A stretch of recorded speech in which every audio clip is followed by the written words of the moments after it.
So the turbo kit is out for delivery. The chromoly tubing for the control arms is out for delivery. And Summit has a package that's out for delivery, all UPS. Unfortunately though, it's all out for delivery at the shop. We're closed. So I ran to the shop, left a note on the door saying, please leave the packages and give me a call or a text. Hopefully my delivery driver will do that. And then we can shoot back there and get our turbo kit piping, the stainless. And I don't really care about the control arm stuff. I mean, I need to get it, but I can't do that. So I just got to take that over to Uncle Mike, and I still got to fit up the control arms. I got to mock these up to get distance anyway. However, if we can get our hands on that turbo kit piping, then possibly this weekend we could be tacking some turbo kits together. Possibly. Supposed to go testing with John, possibly Saturday. So we'll see how much progress we can get made. But what we got to do right now is we finished up the other day, that side over there, the loop. We got to make the motor plate, but that's not too complicated. And then we've got to address the bracing. So that's what we're going to start with this morning, is working towards addressing the bracing of the upper bars, basically like this. We're trying to address, like this. We're trying to strengthen it up. So I hit up Uncle Mike. Yesterday I had an auction I had to go to in Lumberton, so I lost a day of being off. I completely forgot about it. I was pretty irritated about that, actually. It sucks when you think you're going to have a week off to work on this thing, and then you actually have to go to an auction in the middle of your week vacation, because I don't really take vacation, so only Christmas time is the only time I take down. After I turned the camera off the other night, I was looking at some other options that I liked a lot more, which was like taking the tubing and going down to here like this, flat plating it on the rocker down there, and I could even take it back to this A-pillar like that. I like that a whole lot better, like a ton better than having to weld inside the car. However, I just don't know if that's enough. Like, is this, I mean, this is just the sheet metal. This is just the sheet metal. That's not like double or triple plated in there. So is that enough to brace it? I think it would be on this, because it'd be pushing back on the corner of the A-pillar right there, because this is like flat, so it'd be pushing backwards. So if I welded it near the corner, I think that would be enough. But the problem with that is then if we nudge this front end off into the wall, okay, and let's say it takes a hit, you got to think about this stuff. If it takes a hit from here forward and you nudge it off into the wall, this tube is either going to be pushed on or pulled on, depending on how the wreck responds, how the accident responds. And this is what you think about a little bit more of your collision. If we weld this thing down here to this A-pillar, now we are distorting our A-pillar, which distorts our door alignment.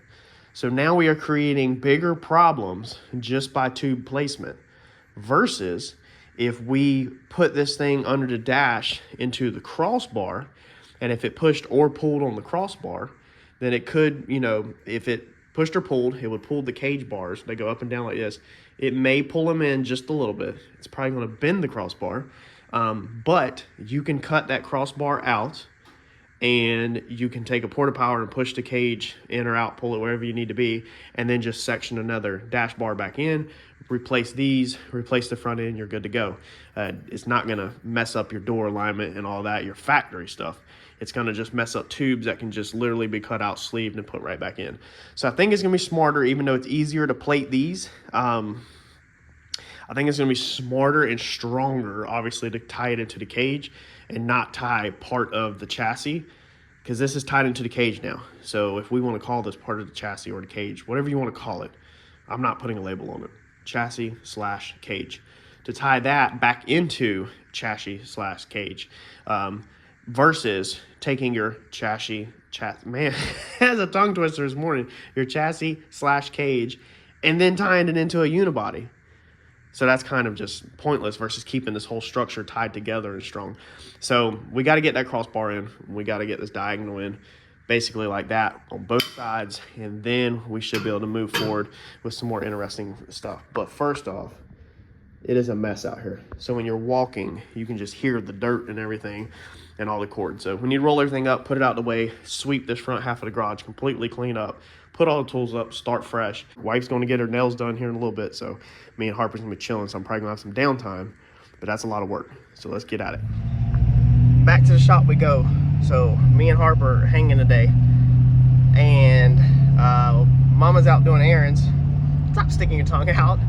So we keep having to run to the shop because I left a note on the door, and every time a FedEx or UPS, so the UPS has ran, USPS has ran, FedEx just ran, so they've all called me and said, hey, we just dropped packages outside. So we're having to run back and pick up race car parts so that race car parts aren't sitting outside in front of the door for more than 10 minutes. So let's go grab these, and then we'll be back and put that bar in. Right before I walked out, I was about to pick the camera up. That thing's looking good. I can weld that thing up. All right, so our diagonal bar, I've got it in right there.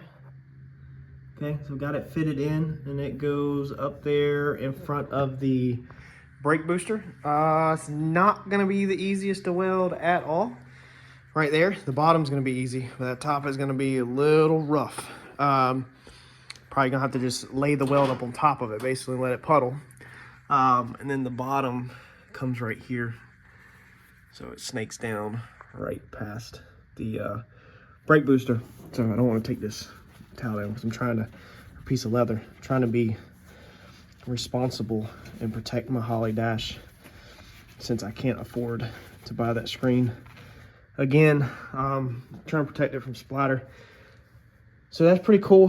One thing you think about when you're running these bars is where does your wires go? Because if you're like me and you get pissed off that you ran wires through places when you were adding bars, and now they're stuck somewhere you don't want them, they irritate you fast. When I open the door, I don't want to see these wires coming down here. So that's why I ran the wires to the inside of the V right there. That's just why they're ran down like that to the inside. So let's do our passenger side now. We'll measure off of the bar to where that one hit. Like I said, we always do one side first, freestyle. I don't ever plan, pretty much.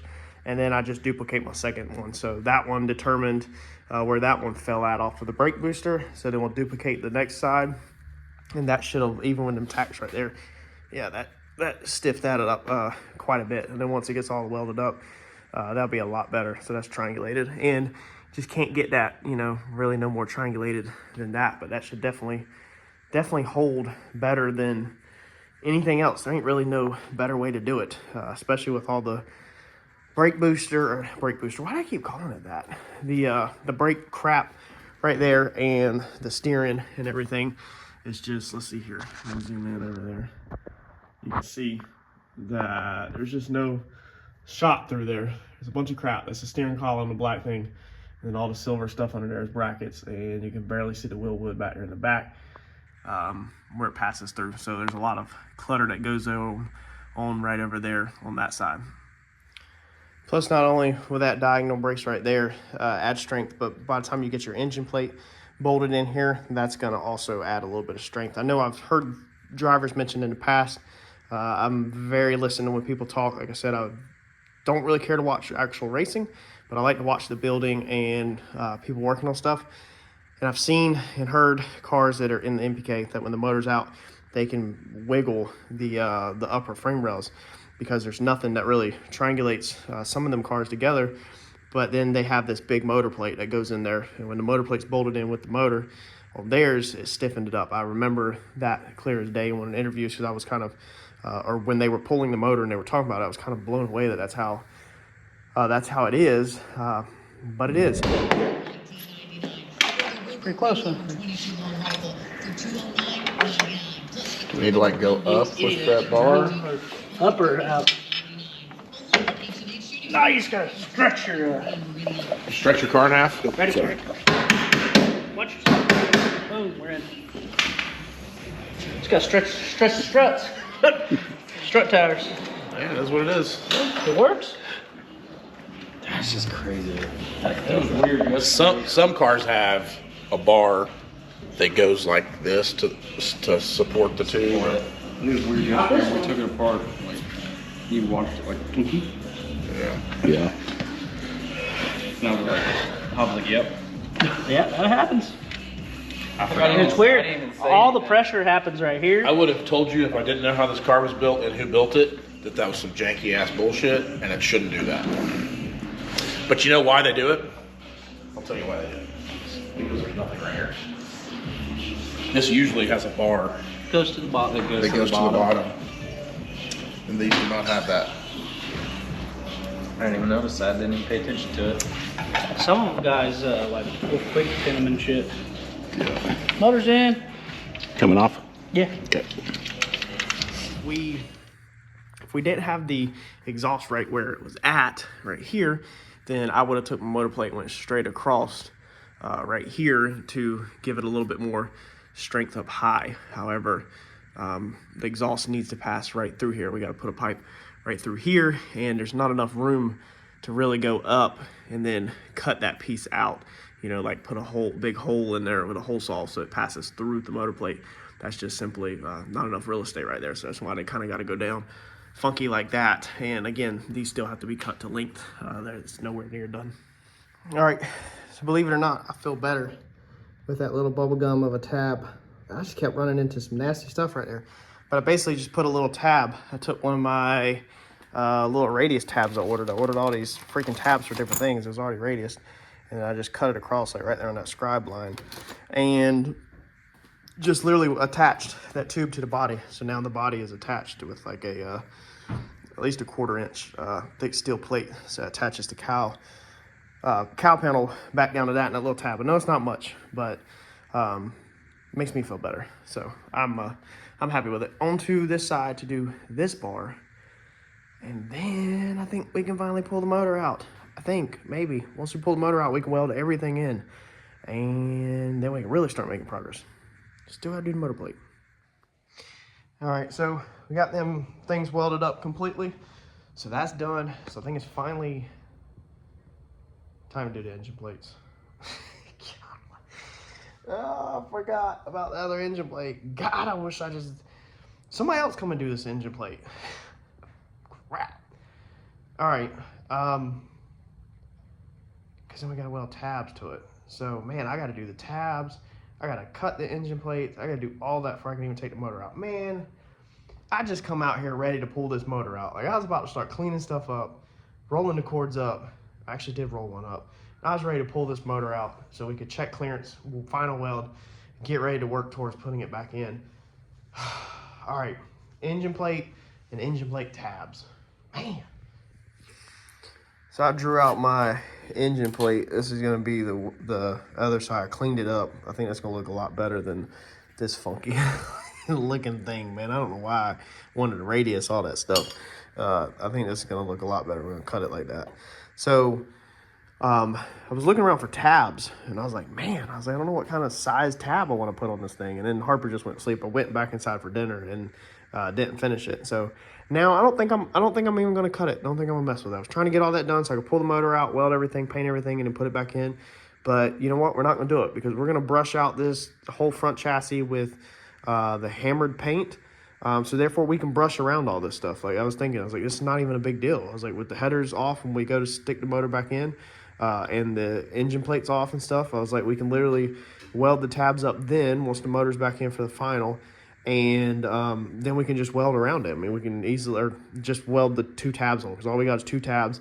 And then I'm thinking about this time switching up and actually welding some more tabs to the front of this for the oil filter housing and the clear view. But I kind of need to figure out where they're going to go. So I don't want to weld the chassis yet because I might make some cool little brackets or something to go off of, everything. And then also we still have to do the front grille support and everything. So we still have to make them pieces. I just kind of want to go ahead and get the freaking motor mounted in there so that I can start hooking up other stuff such as running fuel lines and odds and ends or whatever. So we're going to pull the turbo off, pull the engine plate off, pull the headers off, pull the intake off, put this thing on the cherry picker and see if we clear these hats.